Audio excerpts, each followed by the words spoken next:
이 시간 하나님께서 우리에게 주시는 말씀은 시편 128편 1절에서 6절 말씀입니다. 구약 성경 899면 시편 128편 1절에서 6절 말씀입니다. 다 찾으신 줄 알고 제가 봉독드립니다. 여호와를 경외하며 그의 길을 걷는 자마다 복이 있도다. 내가 내 손이 수고한 대로 먹을 것이라. 내가 복되고 형통하리로다. 내 집 안방에 있는 내 아내는 결실한 포도나무 같으며 내 식탁에 둘러앉은 자식들은 어린 감람나무 같으리로다. 여호와를 경외하는 자는 이같이 복을 얻으리로다. 여호와께서 시온에서 내게 복을 주실지어다. 너는 평생에 예루살렘의 번영을 보며 내 자식의 자식을 볼지어다. 이스라엘에게 평강이 있을지로다. 아멘. 오늘 말씀을 생각하면서 한번 따라하겠습니다. 복 받는 가정의 본보기가 되겠습니다. 아멘. 5월 가정의 달을 맞이해서 여러분의 가정에 하나님의 넘치는 은혜와 복이 풍성하게 임하시기를 축복드립니다. 사실 이 세상에 복을 받기를 원하는 사람 다 원하죠. 원치 않는 사람은 한 사람도 없을 것입니다. 구약 성경에는 이 복이라는 단어가 바라크라는 단어와 또 아슈레라는 이 두 가지로 표현하고 있습니다. 이 바라크란 말은 무릎 꿇다 축복하다 축하다 이런 말인데요. 하나님께서 축복하신 말씀이나 또 신적인 권위를 가진 대리인에 의해서 하나님의 복이 선포될 때 주어진 말씀이 바라크라는 복이 선포되었습니다. 그래서 보통 God bless you 하죠. God bless you 그러잖아요. blessed 하는 이 말이 바로 하나님이 주시는 축복을 이야기하는 거예요. 아시레란 복은 평탄하다, 행복하다, 번성하다, 복되다 이런 말인데요. 주로 하나님의 말씀에 순종하는 자들에게 주어진 보상으로 주어진 복을 고백하거나 기원할 때 사용되어진 말이 아슈레.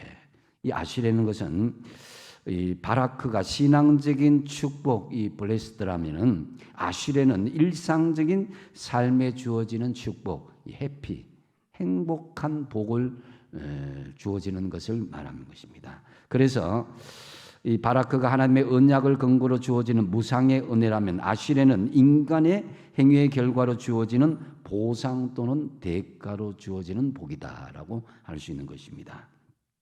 그래서 우리 그리스도인들은 하나님께서 값없이 부어주시는 이 바라크의 축복을 받았습니다. 아멘. 하나님이 값없이 우리에게 구원의 은혜 또 여러 가지 하늘의 축복을 받은 것이죠.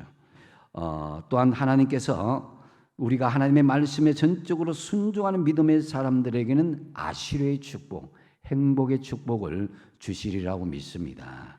그래서 성도들이 모진 환난과 어려운 가운데서도 그것을 이겨내고 말씀에 순종할 때에 하나님께서 그들에게 아시르의 행복한 축복을 하나님께서 내려주신다는 거죠. 그래서 이제 여러분의 가정에서 이 바라크의 축복은 당연히 내려주는과 함께 아슈르의 축복도 함께 내려져야 될 줄 압니다. 오늘 본문에서는 이 말씀하시는 축복은 이 하나님의 말씀에 순종하는 자에게 주어지는 아슈르의 축복에 대해서 말씀하고 있습니다. 4번이나 이 아슈르의 축복에 대해서 계속해서 말씀하고 있는데요. 특히 본문을 통해서 가정이 복이요, 복이 더해지는 곳이 가정임을 말씀합니다. 시편 128편은 이스라엘 백성들이 바벨론 포로에서 70년 만에 돌아와서 성전에 올라가면서 불렀던 노래이기도 합니다. 그러면서 그 감격을 찬양하는데 특히 하나님을 섬기는 가정에 대해서 잘 묘사하고 있어요. 하나님을 섬기는 가정이 얼마나 행복한가를 노력하면서 노래하면서 복받는 가정의 본보기를 잘 시편으로 표현하고 있다라고 할 수 있습니다. 그렇다면은 오늘 본문에서 말씀하시는 복받는 가정의 본보기가 어떤 가정이냐 하면 먼저 하나님을 경외하는 가정임을 말씀하고 있습니다. 되게 이 복 있는 사람이다 하면 어떤 사람을 이야기해요? 그 사람 돈 많이 번 사람, 높은 자리에 오른 사람, 자식이 형통하고 잘 되는 사람, 이 복이라고 그러죠. 이와 유사하게 동양에서도 오복이라 그러죠. 이 오복이라 그러면은 5가지 복을 이야기하는데요. 먼저가 수가 뭡니까? 이 오래 사는 거예요.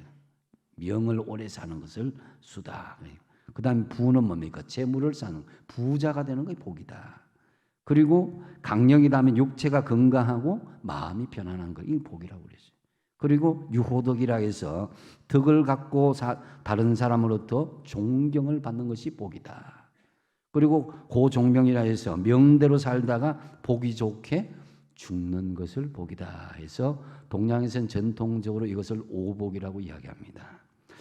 하지만 성경은 오늘 분명하게 이렇게 복에 대해서 정리하고 있습니다. 1절 말씀에 여호와를 경외하며 그의 길을 걷는 자마다 복이 있도다. 하나님을 경외하고 그 길을 걷는 자가 복이 있다는 거예요. 4절 말씀에도 같은 말씀인데요. 한번 같이 한번 읽어보겠습니다. 시작. 여호와를 경외하는 자는 이같이 복을 얻으리로다. 아멘. 그러면은 하나님을 경외하는 자가 복을 얻는다 그랬는데 이 경외란 말이 무엇이겠습니까? 이 경외란 말을 한자로 보면은 공경할 경자에다가 두려워할 외자입니다. 하나님을 공경하면서도 어떻게 한다고요? 두려워한다는 거죠. 그래서 여기서 두려움이란 단어는 무조건 겁을 먹어갖고 패닉 상태에서 막 공포에 질린 그런 두려움이 아니라 하나님을 깊이 공경하고 존경하다 보니까 조심스럽게 나아가는 그런 두려움을 이야기하는 거예요. 우리가 옛날에 큰 어른들을 이렇게 뵐 때에 이렇게 공경을 표시하잖아요, 그죠? 그런 거와 유사하다고 할 수 있는데 우리는 마음 깊은 곳에 하나님을 전심으로 공경하면서 또 어려워하고 두려워하는 그런 마음으로 하나님을 대할 때 하나님을 경외하라. 그리하면 너희에게 하나님의 주시는 복을 주시겠다라고 말씀해 주시는 것입니다. 그러면 여러분의 가정에 얼마나 하나님을 경외하는 그런 중심이 있는지 한번 살펴보십시오. 우리 가정에 정말 하나님 하면은 하나님에 대한 그런 공경심과 하나님에 대한 그런 우선순위를 우리 가정의 모든 가족 구성원들이 가지고 있는지를 생각해 보시다인 거예요. 그래서 이 사울 왕을 보면은 처음에는 굉장히 겸손한 왕이었습니다. 그가 처음 기름 부음을 당할 때는 그 감히 이제 여행자들이 하는 행구라 그럽니다. 그런 짐 보따리 뒤에 숨어 있을 정도로 겸손하고 순수한 모습이었습니다. 하나님을 대하는 그런 마음이 정말 경외하는 마음이 가득 찬 것이죠. 그러다가 점점 초심을 잃어버리고 그 마음이 변질되기 시작했습니다. 쉽게 말해서 하나님을 공경하고 두려워하는 마음, 경외하는 마음이 사라지게 되니까 하나님의 말씀을 멸시하고 또 적당하게 둘러대면서 하나님의 이름을 먹칠하는 그런 일들이 벌어지게 된 것입니다. 결국 하나님을 경외하는 그 마음이 점점 사라지게 되고 나니까 그 가정이 완전히 멸종하는 일들이 벌어지고 말았습니다. 여러분에게 여쭙습니다. 여러분의 가정에 하나님을 경외하는 중심이 있습니까? 가만히 생각해 보십시오. 나는 가장으로서 아니면 자녀로서 하나님을 경외하는 중심이 있는가? 저도 신방을 하다 보면은 그 가정에 영적인 기류를 느낄 수가 있어요. 이 가정에 기도하는 가정이구나. 말씀 안에서 사는 가정이구나. 정말 예배가 살아있는 가정이구나. 성령의 역사하는 가정이구나. 이런 영적인 은혜, 하나님을 경외하는 그런 가정의 모습을 볼 수 있어야 된다는 거죠. 그래서 하나님의 이 경외하는 마음들이 우리 가정의 중심이 잘 없다면은 그때라도 늦지 않은 거예요. 지금이라도 하나님 중심, 말씀 중심, 예배 중심, 성령이 역사하는 가정의 중심이 되도록 힘쓰고 노력해야 된다는 거죠. 사무엘상 2장에 보면요, 엘리의 제사장 아들 홈니와 비느하스라는 사람이 등장합니다. 제사장의 아들임에도 불구하고 이들도 제사장이죠. 홈니와 비느하스도. 그런데 하나님께 드리는 모든 제물들 자기 마음대로 취하는 거예요. 그리고 심지어는 이 회막에서 수종도는 여인들과 동침하는 일들이 벌어졌다 이거예요. 그러면은 부모인 엘리 제사장의 입장에서 어떻게 됩니까? 단호하고 결단력 있게 그들을 하나님의 경외의 자리로 올 수 있도록 바르게 책망하고 교육해서야 됩니다. 그런데 엘리 제사장은 그 아들들에게 두리뭉실하게 이야기하다가 이 가정도 멸종하고 말았다는 것입니다. 엘리가 가정교육에 실패한 이유는 크게 두 가지인데요. 우리가 반면교사를 삼을 수 있어야 됩니다. 먼저는 엘리는 적절한 때에 자식을 바로잡지 못했습니다. 여러분, 여러분의 자녀가 이뻐요? 손주가 더 이뻐요? 어떤 사람은 내 자식이 더 이쁘다 그런 사람도 있고 손주가 이쁘다 하는 사람이 있는데 대개는 여러분의 사진이 누가 있어요? 자식 사진은 징그러워서 못 놔두고 손주 사진을 다 이렇게 놔두잖아요. 그죠? 근데 손주들이 아무리 이쁘고 귀엽고 사랑스럽더라도 믿음 안에서 바로 가지 않으면은 바로 경책할 수 있기를 바랍니다. 그래서 이 엘리는 적절한 때 자식을 바로 잡으려고 하니까 잡지 못하니까 나중에 그들에게 이야기하려니까 씨알이 먹히지 않는 거예요. 말이 먹히지 않는 거예요. 어릴 때에 이 나무들은 쉽게 이렇게 잘 이렇게 자라게 알고 이렇게 조절할 수 있는데 분재하시는 분들 보면은 다 크면 그걸 바로 잡기가 힘들다고 그래요. 나무도 그렇듯이 사람도 어느 정도 크게 되면요 시기가 늦추면 아무리 이야기해도 듣질 않습니다.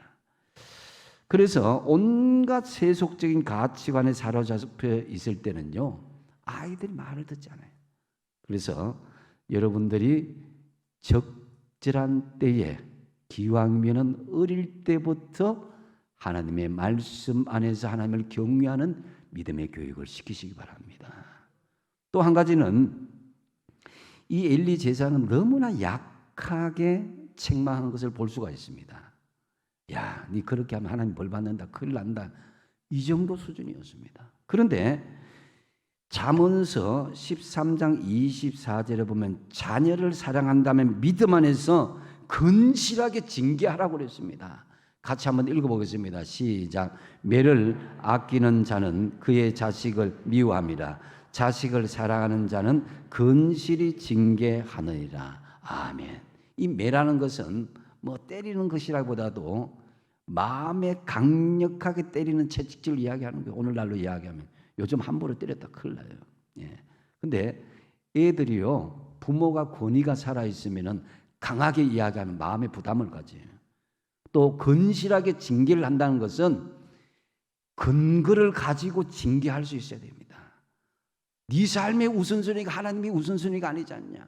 기도하고 말씀 읽고 예배드리는 삶이 그 중심이 되지 않고 있는데 너 삶을 보면 보라고 하면서 근실하게 그 자녀들의 손주들의 자녀를 상태를 잘 파악해서 근실하게 징계해야 돼요.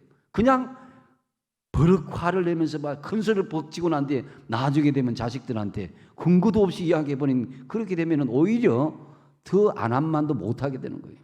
그래서 내가 기도해 보니까 내가 말씀 생활해 보니까 내가 영적으로 예배 생활 이렇게 해보니까 이렇게 하는 게 좋더라. 너희들 정말 이렇게 하지 않으면 하나님께서 얼마나 영적으로 하나님께서 채찍질 하는 줄 아느냐 하면서 근실하게 징계할 수 있어야 된다는 거죠.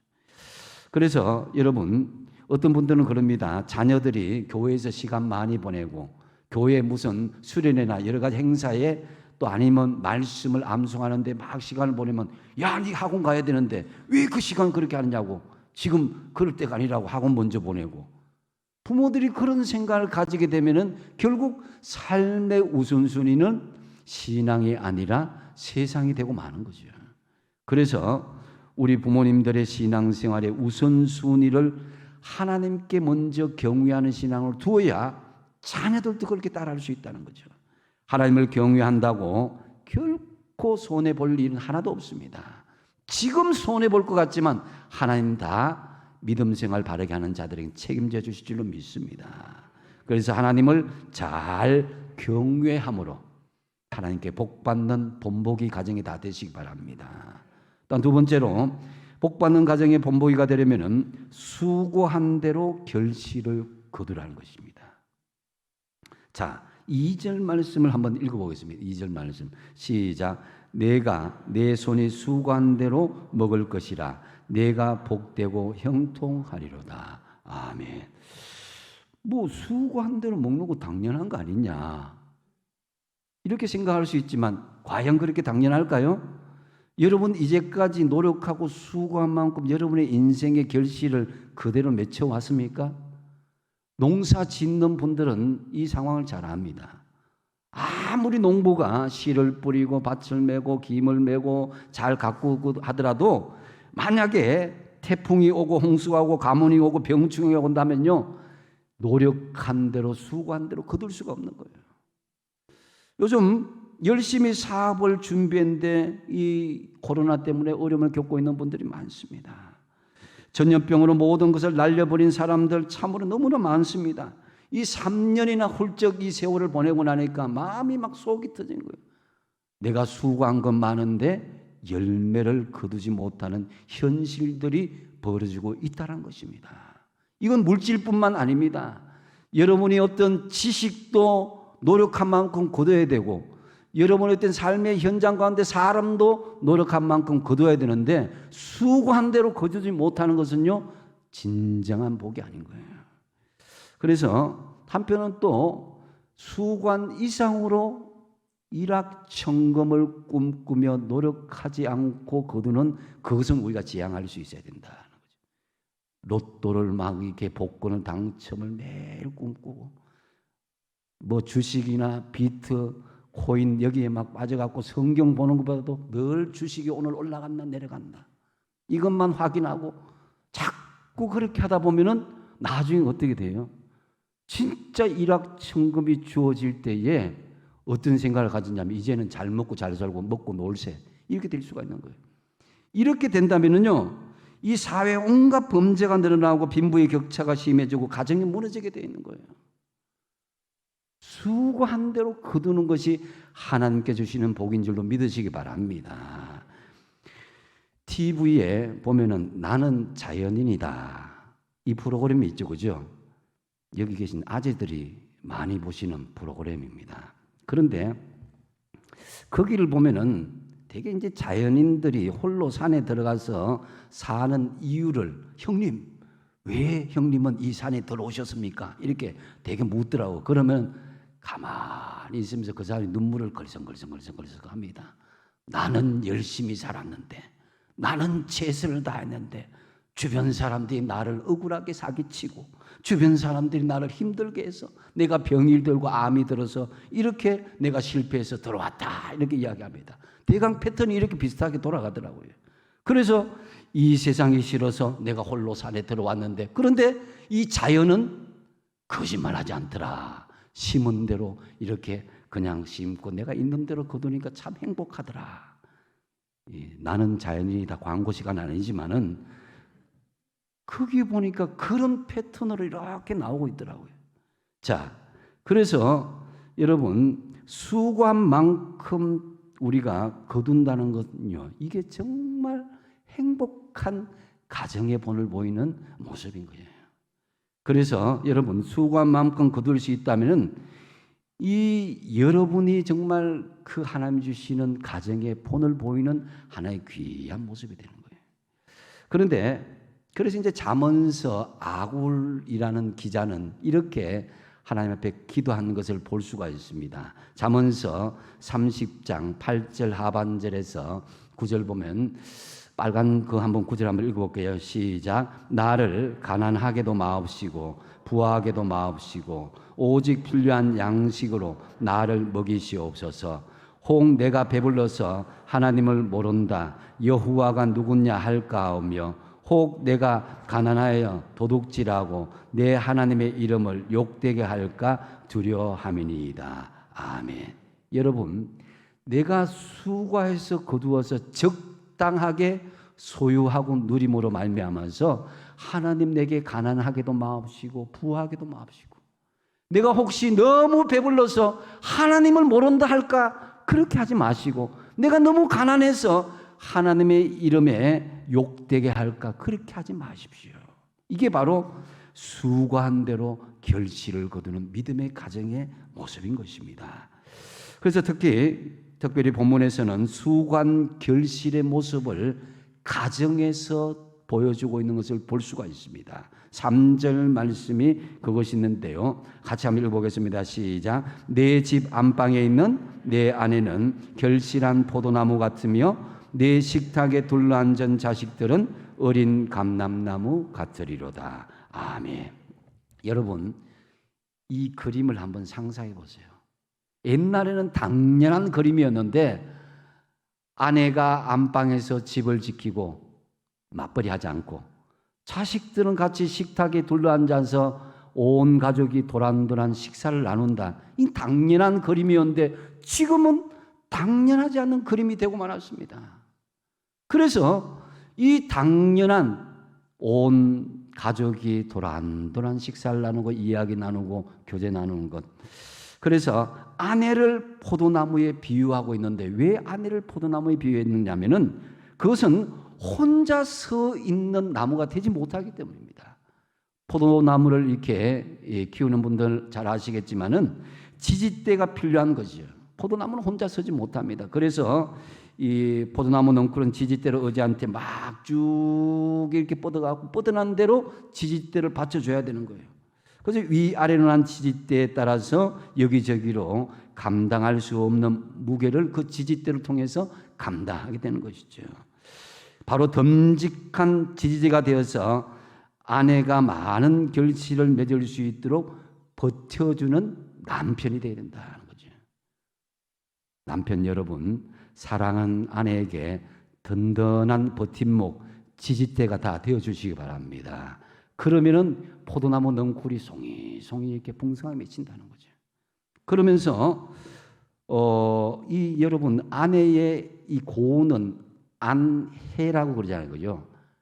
안쪽에 있는 해라는 거예요. 집안에 있는 태양이다 하는 거죠. 집안에 따뜻한 태양처럼 엄마가 머물고 있을 때에 크기에 따뜻한 온기가 들고 사랑이 있고 행복한 가정이 아내가 가정을 지킬 수 있어야 된다는 거죠. 그래서 여러분 맞벌이 한다고 가정을 너무 비우지 마시기 바랍니다.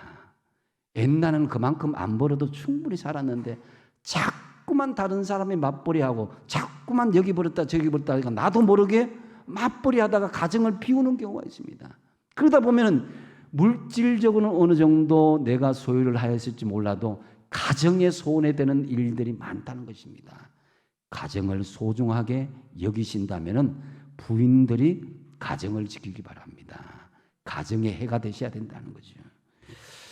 또 자식들은 뭐에 비유하고 있습니까? 어린 감람나무에 비유하고 있다는 거죠. 우리가 잘 알고 있는 이 감람나무는 이 올리브유예요. 올리브유가 굉장히 유용한 데가 많습니다. 그래서 음식이나 약품으로 쓰일 뿐만 아니라 선지자나 제사장들이 이렇게 기름 부을 때 이 올리브유를 통해서 이 기름 부은 것이에요. 그래서 이스라엘 사람들은 생활에서 빼놓을 수 없는 것이 바로 감람나무였습니다. 많은 유익한 그런 은혜를 주기 때문에 이러한 감람나무처럼 여러분의 자녀들도 어떤 상황 속에서도, 가정에서든지 학교에서든지 일터든지 어떤 장소에서도 유익한 사람이 되도록 키워나가시라 이거예요. 여러분 자녀들이 어느 곳에 가든지 꼭 필요한 사람들이 되도록 키워나가시라는 거예요. 또한 이 감람나무는요, 굉장히 생명력이 끈질긴 나무로 알려져 있는데 잘만 가꾼다면 수백 년을 넘어서 1000년까지 넘게 이 자랄 수 있는 것이 감람나무라는 것입니다. 그래서 이 자녀들을 이 쉽게 넘어지는 존재가 아니라 강한 존재로 양육하여서 세상에서 당당하게 살아갈 수 있도록 양육하시기 바랍니다. 참으로 여러분의 가정이 수고한 대로 결실하며 그 다음에 부부가 서로 든든한 버팀목이 되어주고 또 자녀들은 감람나무처럼 유익한 존재가 될 뿐만 아니라 건강하게 양육함으로 복받는 가정의 본보기로 만들어 나가시기 바랍니다. 또한 한 가지는 가정의 본보기가 되려면 미래의 축복이 열릴 수 있는 가정이 복받는 가정이다. 5절 말씀에 보면은 5절 6절은 같은 내용인데 미래에 대해서 말씀하고 있어요. 5절을 보면 여호와께서 지온에서 내게 복을 주실지어다. 너는 평생에 예루살렘의 번영을 보며 그랬습니다. 여러분, 미래가 없는 가정은 암울한 가정이에요. 하나님께서는 시온에게 복을 주신다 하는데요, 이 시온은 하나님께서 임재하신 곳을 이야기하는 거예요. 이스라엘 백성들에게 하나님이 임재하시는 곳은 법궤가 있는 예루살렘 성을 이야기하는 거예요. 그래서 시온에서 내게 복을 주실지어다 내 평생에 예루살렘의 번영을 보며라고 말씀하고 있습니다. 이것을 현재적으로 보면요, 교회 공동체 안에서 주어지는 복을 이야기하는 거예요. 궁극적으로 하나님 나라에 주시는 복까지도 이어지는 것을 이야기합니다. 즉 영원한 복, 평생의 복, 이 땅에 주어지는 하늘나라의 복뿐만 아니라 영원한 하나님 나라에 이르는 복까지도 시온의 복이다라고 이야기하는 것입니다. 여러분, 진정한 가정의 복은 과거의 복도 중요하고 현재의 복도 중요하지만은 중요한 것은 미래의 복들이 과거 현재로 이어서 미래의 복들이 열려져 있어야 된다. 거기서 끝나면 안 돼요. 옛날에 그랬었더라, 현재는 그런데 미래는 보이지 않는다, 이러면 안 되는 거예요. 과거에도 그렇다면 현재도 그렇고 미래에도 그 축복이 그대로 시온의 대로가 열릴 수 있어야 되는 거예요. 그래서 이스라엘 백성들은 이 성전이 있는 시온에 있는 예루살렘을 자기 생명보다도 더 사랑한 것을 볼 수가 있습니다. 예루살렘을 이방 민족에게 빼앗기면 그것을 찾으려고 피나는 전쟁을 수천 년 동안 해왔던 거예요. 이스라엘이 예루살렘을 그렇게 사랑한 것은 바로 하나님이 임재하시는 곳, 하나님의 집이 그곳에 있었기 때문이다. 그들의 성전 중심의 신앙이 오늘 이스라엘 건축의 토대가 되었던 것입니다. 오늘 우리들에도 이러한 구심점이 바로 교회 공동체라는 구심점이 있습니다. 예수 그리스도가 머리가 되시고 우리가 지체가 되는 이것이 교회 공동체의 구심점이 되어서 시온의 복을 누릴 수 있는 미래가 열릴 수 있어야 된다는 거죠. 그래서 여러분, 주님은 핏값으로 세우신 이 교회를 너무 사랑하셨습니다. 그러므로 우리도 주님의 몸된 교회 공동체 안에서 교제하고 서로 사랑하고 나눌 수 있어야 되는 거예요. 그렇다면은 교회에서 예배 드리기를 더 절개하시기 바랍니다. 교회에서 기도하기를 절개하십시오. 교회 공동체에 모이기를 더 힘써야 되는 거예요. 그래야 미래의 축복이 열리는 시온의 대로가 열릴 수 있는 거예요. 참으로 교회 공동체에서 미래의 축복이 열리시길 바랍니다. 그 다음 6절 말씀에 보면 내 자식의 자식을 볼지어다 이스라엘에게 평강이 있을지어다 그랬습니다. 이것은 현재 당대만 끝나는 축복이 아니라 그 다음 세대에도 하나님께서 미래를 열어주시되 불안한 미래가 아니라 평강한 미래가 열리는 것을 말씀하고 있습니다. 어떤 사람이 산부인과 의원을 개원하면서 에바다 산부인과 이렇게 이름을 지어놓으니까 성경을 모르는 사람은 애를 받는 산부인과 이렇게 착각을 하는데 마가복음 7장 34절에 보면 예바다는 열리다는 거예요. 그래서 태의 문이 열려야 새 생명이 우리에게 주어지는 것이에요. 교회 공동체는 하늘 문은 여는 곳인 줄로 믿으시기 바랍니다.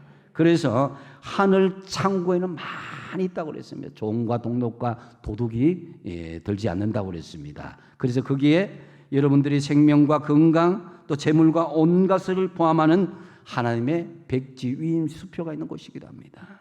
그래서 내 자식을 볼지어다. 이것은 우리 당대에서 끝나는 것이 아니라 다음 세대, 그 다음 세대도 하나님의 축복의 미래가 열리기를 기도하는 그 가정, 그 미래가 열리는 그 가정이 진정한 복된 믿음의 가정인 것입니다. 하나님은 우리에게 미래의 꿈을 주십니다. 여러분의 각자에게, 여러분의 가정에게 꿈을 주십니다. 여러분 오늘 말씀, 오늘 주일 말씀 시편 128편 듣고만 끝나지 마시고 하나님 우리 가정에 미래가 열리는 꿈을 주십시오 이렇게 기도한다면 이 말씀을 10번, 20번 한번 묵상해 보십시오. 하나님의 미래가 열릴 줄로 믿습니다. 꿈꾸는 자에게 하나님께서 그 미래를 열어주시는 것입니다. 참으로 여러분의 가정의 교회 공동체를 통해서 미래 축복이 세대를 넘어서 평생 이어지는 복받는 가정의 본보기가 다 되시길 바랍니다. 말씀을 정리합니다. 오늘 복받는 가정의 본보기가 되려면 어떻게 된다고 그랬습니까? 첫 번째로 하나님을 경외하라. 여러분 하나님 경외한다고 손해보지 않습니다. 시간 손해보고 물질 손해보고 그렇게 생각하지 마십시오. 그래서 하나님을 잘 경외해야 복받는 가정의 본보기가 될 수 있다고 그랬습니다. 그 다음에 두 번째 뭡니까? 수고한 대로 결실을 거두라. 여러분의 가정이 수고한 대로 결실하며 특히 부부가 서로 든든한 버팀목이 되어주고 또 자녀들은 감람나무처럼 사람들에게 유익한 존재가 되고 건강하게 양육하십시오. 그리고 세 번째 뭡니까? 미래의 축복이 열리는 가정이 되어야 합니다. 과거에도 그랬고 또 현재도 이어지고 미래에도 그 축복이 열리는 역사가 이어져야 된다는 거죠. 교회 공동체를 중심으로 미래의 축복이 세대를 넘으면서 평생 이어지도록 하는 것이 진정한 하나님이 주신 하늘의 축복받는 가정의 본보기가 될 것이다 라는 거죠. 참으로 하나님을 잘 경외하고 수고한 대로 결실을 거두며 미래의 축복이 열리는 복받는 가정의 본보기가 되는 저와 여러분 가정 다 되시기를 축복드립니다. 기도하겠습니다.